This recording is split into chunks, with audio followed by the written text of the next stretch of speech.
I'm a big Figaro fan, so Cat Nap Pluto was always going to appeal to me, and I have to say I found this to be quite delightful. This was released in 1948, directed by the brilliant Charles A. Nichols, and we have Pinto Colvig and Clarence Nash as Pluto and Figaro. And Figaro wakes up one morning with a big stretch and has a big scratch of his scratching post, and then he goes over and prods Pluto a few times, but then he realizes that Pluto isn't actually there. We quickly learn that Pluto has been out all night and he just wants to come home and sleep. But unfortunately, Figaro very much wants to play. Will Pluto be able to have his cat nap, or will Figaro, that sentence got away from me, or will Figaro be able to keep Pluto up all day? I love the scene in this where Pluto walks into the house.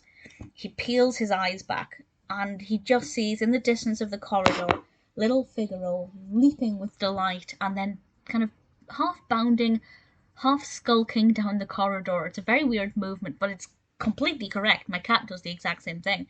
Down the corridor in Pluto's direction, and when he reaches him, he just rubs up against him in a very happy way, and it's so adorable. And you can tell that Figaro really loves Pluto, even though he is destined to wind him up. And it's such a lovely interaction between them, because usually in a Pluto and Figaro short, Pluto tries to keep distance from Figaro, but he's so tired he just cannot be bothered. So we actually get to see Figaro physically interacting with Pluto quite a lot, and that's quite a rare thing. So that I thought was absolutely lovely. The animation of Figaro specifically is splendid.